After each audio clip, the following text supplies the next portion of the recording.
Hey there guys, and welcome to Tips for Lawyers podcast, episode number 1. Pretty exciting to be finally getting the podcast off the ground. I have been talking about it for a little while. I've been thinking about it for a longer while. I certainly had the equipment to do it for a little while. I just needed a little bit more time to think about what I really wanted the podcast to be about. If you're a subscriber to tipsforlawyers.com, then you'll know I have been talking about it for a little while. Not as long as some people have before they get it going, but certainly long enough I was starting to feel a little bit uneasy about having something on my to-do list for quite such a long time. So here we are in episode 1, and in traditional fashion, episode 1 isn't going to be a normal podcast episode. What it's going to be is an opportunity for me to tell you a little bit about Tips for Lawyers. If you haven't seen the website, then go check it out at www.tipsforlawyers.com. If you are a visitor from the website, then welcome. I hope the podcast will offer you, as you go through the episode, something in a little bit more depth to what I get into in Tips for Lawyers and the articles and videos that I put on there. We'll get a bit more about what the podcast is going to cover in a little while, but I thought what I'd start with is a little bit of an introduction to Tips for Lawyers. I'm then going to have a little bit of a chat about why I started Tips for Lawyers, just so you can understand a bit about why I'm here and what I'm trying to do. We'll have a quick talk about what format the podcast is going to take, what sort of content you can expect, and then we'll have a quick chat at the end about how you guys can help me make the podcast, and for that matter the website and any other material I release, better and more useful and more meaningful for you. So what is Tips for Lawyers? Tips for Lawyers, in a nutshell, is about providing skills-based information for lawyers. In particular, we have a tendency to focus on law students and younger lawyers, so recent graduates, first, second, third, fourth, fifth year lawyers, but I think there's a lot of benefit really for people across the board who are interested in law or studying law or practicing in law, who could get a lot out of the Tips for Lawyers site and hopefully a bit out of this podcast. It's important you know that what we're not going to be talking about is black letter law. So in the podcast and on the site, by and large, I'm not going to be providing you with case summaries. I'm not going to be providing you with latest news on High Court or Supreme Court decisions. And I'm not going to be providing you with an analysis of various sections of particular pieces of legislation. Why? Well, you've got plenty of that already. The fact is, through university and through your working in the law firm, you have a huge exposure to what law content is. So you have an opportunity to read cases, give advices, study the common law, study the statutes. Really, you get exposed to that every day of every week. But what Tips for Lawyers is about is filling the other side of the necessary skills for legal practice. What am I talking about? I'm talking about the things that allow you to put that legal knowledge into a useful format so that you can be productive, so that you can be persuasive, so that you can communicate well, so that you can help develop clients and engage in marketing and rainmaking activities. I'm also talking, though, about things like personal development, which is really fundamental to career success. You need to be considering as part of your career how you're going to be as a lawyer, what your character is going to be like, how you're going to approach issues of ethics, integrity, focus, diligence. Sometimes we talk about things like how to form new habits, how you can get some greater satisfaction and joy out of your profession, because at the end of the day, it can be a thoroughly enjoyable profession, but unfortunately the reality is that a lot of lawyers simply don't like their jobs. Now, I'm not one of them. I'm lucky enough to really enjoy my job, and perhaps that's why I started the website in the first place and why I want to do this podcast, because I want to share a little bit of that enthusiasm for a career in the law, and hopefully that'll be contagious, and I'll end up with a few more people like me who actually genuinely enjoy getting into legal issues, helping clients out, delivering good products, good service, and making the most out of a career in law by applying some skills as well as our legal knowledge, in the hope that we'll be well-rounded lawyers who can, across the board, deliver better service and better value to the law firms that we work for, or ultimately the law firms that we end up running. So that's Tips for Lawyers. That's what we're hoping to do. We're hoping to provide you, and I say we, of course, I mean me. It's really just all me at the moment. But what I'm trying to do is provide you with useful information and practical skills that you can put into practice that'll help you create more value for your clients and for your firm. And at the end of the day, that's going to help you in the long run, I hope, and it's going to create better lawyers across the board, which to me is an important goal to have. As an industry, as a profession, we really need to be looking how we can go about raising the bar in terms of what we are doing with our clients and with our legal services at large. That's Tips for Lawyers. I feel like I should share a little bit about my story. I really don't want this to become a podcast about Chris, but I figure what I should do is just give a little bit of an explanation as to where I came from. So I finished my law degree a fair while ago now. It was over nearly a decade ago, and I was lucky enough to do articles. So those of you who aren't familiar, articles was sort of like 2-year apprenticeship, which you did towards the end or at the end of your degree. I was lucky enough to do articles in a small firm, so there was about 6 people, and I had a really good boss who was really engaged with me and prepared to discuss with me how the firm ran, the various issues the firm faced, client issues, communication issues, and he really had a heavy focus on that skills set that a lawyer required. And from that, what I found is that I really took that on board and applied it to my practice. But what I also noticed is that a lot of my friends and a lot of other lawyers and young law students and recent graduates weren't getting that same attention to their legal skills. They were getting the same attention to their legal knowledge, and these are people who had far better GPAs than I did. But they weren't learning how to serve their clients well, and they weren't learning how law firms functioned as a business. So I then moved to a slightly larger firm, around 100 people altogether, and I now work at a firm that has about 250 people, give or take, on any given day. So I have, in one sense, I guess, moved up in the world, but really the size of the firm isn't an indication of its quality. And I have taken the lessons I've learned in my formative years doing my articles and my initial stint as a solicitor after I was admitted, and I've really sought to apply that. But what I have noticed over time, and certainly now that I'm in a position where I'm looking at mentoring and coaching and teaching and training younger lawyers, and recent graduates are coming in, I'm really noticing a lack of skills. Now, partly that could be because the system's changed now. There is no longer an articles system in Australia, but I think it's also partly to do with the fact that senior lawyers just aren't as dedicated to that as they used to be.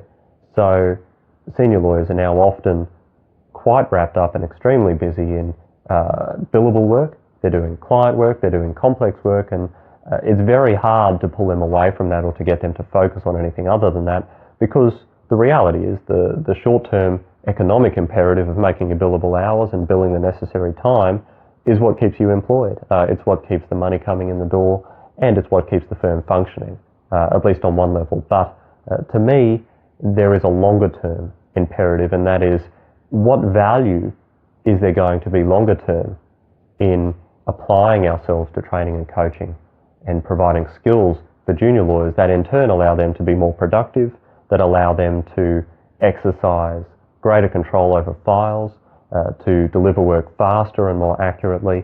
And those kinds of skills, I think, although they don't have an immediate impact, do have a medium to long-term impact upon the profitability of a firm, but also on the value that a younger lawyer can offer to a firm. It's a very tough market at the moment for law students and for graduates and for younger lawyers. Not too long ago, it of course was a much easier time where lawyers could find jobs pretty easily, and certainly most of them had a pick of the jobs that they wanted, and they were all pretty well paying, but the tides have really turned in that, and it is very hard for lawyers to find jobs at the moment. And to give yourself the greatest opportunity to find a job, you need to have a demonstrable ability to provide value to a firm. Taking on a new staff member is always an economic decision, and so being able to provide value to your firm, I think, and certainly the position I've taken, is of critical importance for anyone who is now working in a firm, and also anyone who may one day be looking for a job. You need to be able to explain to the firm why them taking you over someone else is better for them. That's not too complicated really, but a lot of people don't think of it from the point of view of what value they can add through their skill set. They only think of it from a point of view of their experience. What work have they done? What files have they worked on? And sure, that's one component. But if you think more broadly of the firm as a business and understand the imperatives that that business has and the focus it has and how it makes its money and where the profit comes from, then you will be much better armed to speak to how you personally can add value to that, how you can add to the bottom line, and how you would be a better acquisition than the 100 other options that they have available to them. So for me, providing this service like I do, providing the information on tipsforlawyers.com and providing this podcast and the YouTube videos and the various other things I get engaged in, this is all really, for me, part of helping younger lawyers provide more value to their firms and to their own careers. It's to help people build up their careers with a skill set that's going to make them offer their firms more money and a better reason to keep them around, to promote them, to get them involved in high complexity work, and to give them the opportunities and the authority and the autonomy that the younger lawyers these days are often seeking. Now, the thing I haven't spoken about too much in the last few minutes is, of course, the clients. At the end of the day, a more well-skilled lawyer will serve a client better. And if you've seen some of the articles on the site, you'll know that I focus heavily on issues like communication in particular. Lawyers are notoriously terrible communicators. Now, I know that sounds like a bit of a misnomer because we should be great communicators with our skill set. We should be able to deliver information accurately and succinctly. But what we fail to do, and I think it's because we just don't realize that we're doing it, but we fail to engage with our clients on different levels beyond the logical.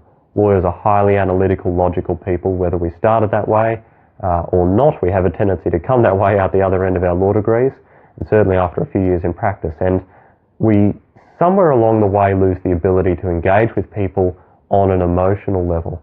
And what study after study shows is that clients who walk through the door, with some exceptions, but by and large, clients who walk through the door are not just looking for you to leap in and tell them how much law you know. They are looking for you to engage with them, to hear their story, to understand their story, to engage with them on an emotional level as well, so that they feel like you can be trusted with what to them is an extremely personal issue. It doesn't matter whether they're buying a house or selling a house. It doesn't matter whether they're drawing a will or engaged in a piece of litigation. These are personal issues to your clients. And your ability to communicate successfully with them while simultaneously offering value to your firm is going to make you a superior lawyer to the people who can't do that. That's what this podcast is about. That's what Tips for Lawyers is about. And that's what I'm trying to accomplish. Having experienced over time the shift and the ability of senior lawyers to do this who don't, it's a bit disappointing, but hopefully I can fill a bit of that gap with this podcast. But I'd certainly, if you're a senior lawyer, encourage you to do the same thing within your own firm. I should have a quick talk about what we're going to do in the podcast more generally. Obviously, this is the number one podcast. This is where I talk about what Tips for Lawyers is and what I do and where I came from and all that stuff that people talk about in the first episode. But really what the podcast is an extension of tipsforlawyers.com. The big benefit of the podcast, of course, is that you can listen to me wherever you are. So with the website and with the YouTube videos, of course, I appreciate that you've really got to be in front of a screen. Whereas with the podcast, you can be listening to me on a run, you can be listening in your car or on the bus or whatever. Far more flexibility, and it allows me to deliver some of this information in a way that might be more readily accessible for you. So that's one reason I'm doing it. It's just another way of providing some information that might be more easily accessed by some of you than either my YouTube videos or my website articles. I might sometimes overlap on issues on the podcast, but what I hope to do, if it is an issue I've dealt with in the website, of course, I've only got maybe sort of 600 to 1,000 words. That's sort of the rough length of most of my articles on the website. And that's not really a great opportunity to get into depth in any given topic. So what I'm hoping I can do in the podcast is take some of those topics that I might have touched on a surface level and really get into some nitty-gritty with them, take them a bit further, analyze them a bit deeper, and give you some more practical strategies that you can put into place with a greater understanding of the issues so that you can then take them on board and implement them into your own personal practices and legal development. So that's what I'm trying to do with the podcast, is offer greater depth on these fairly complex issues. I don't want to be repetitive, of course. Sometimes I might be a little bit, but what I want to do is be able to offer that greater depth for those of you who are interested in taking it. The last thing I wanted to have a quick chat about is how you guys can help me out. There's probably 2 of you at the moment, maybe 3, if I can convince my wife to listen to it. But look, if you are listening to it, you can obviously help me out in a few ways, and I would really appreciate it. The first way you can help me out is by sharing my podcast episodes or my articles on the site. Don't share it if you don't find it interesting, but if you do, chances are some of your peers will, some other people in your network might. Please share it around. It's very, very hard for people to get the word out these days when they're doing a podcast or a website. It's a very noisy world. There's a lot of websites. I think I heard the other day that about 1 in 6 people on the planet has a blog. So it's kind of crazy at the moment, frankly. But you can help me out by sharing this information amongst your peers. It's not hard. Click a share button, spread it around, let people know. If you're speaking to someone and you think they'd find it interesting, please mention it. It's not hard. tipsforlawyers.com, and that would help me out a lot. But the second thing, and often forgotten thing that people can do to help me out or to help the site out, and it's really something that's going to help you out and everybody else out, is please submit a comment. If you read an article and you think, hey, Chris missed this thing, or hey, Chris, I don't agree with you about issue X, and what do you think about that? Make a comment. Let me know. The comments are always available on the website, both on the articles, and they will be as well on the podcast episodes, just in the same way they are normally. So make a comment. The final thing you can do is to send me ideas of things that you want me to deal with. Now, I know from the emails I've got already that a hot topic at the moment is job hunting. I'll do my best on that. I'm not sure what more I can do beyond the job hunting series that I've already done, but if anything comes to me that can assist you guys who I know are desperately looking for career progression and for jobs, and some of you are stuck in jobs that you just hate and you really want to get out but you can't, I realise that there is a terrible lack of positions out there and everyone's trying to advance themselves. So if I can think of anything at all, I will certainly provide that. But if you have any other ideas, please let me know. Things you want to learn about, things you want me to talk about. Bear in mind what the purpose of the podcast is. Obviously, it's skills-based stuff, so don't ask me to tell you about bankruptcy or, winding companies up or whatever, because I might one day do that, but probably not just now. So let me know. As before, if you're interested in it, if you've got this question, if you want to know about this skill, chances are other people do too. So it allows me to really understand where you guys want me to take the podcast and what you want me to talk about. So that's all I really wanted to talk about today. We're coming up on the 20-minute mark or something like that, so I think that's a perfectly long enough podcast to have for first instance. I don't know how long they're going to be. I'm going to try get them out weekly. Bear in mind I'm a full-time lawyer, so if I can't, please forgive me, but I will try to be consistent because I know it's pretty annoying to have a podcast that comes and goes. So thank you for listening. This is Chris Hargreaves, tipsforlawyers.com podcast, episode number 1, and I'll see you next time.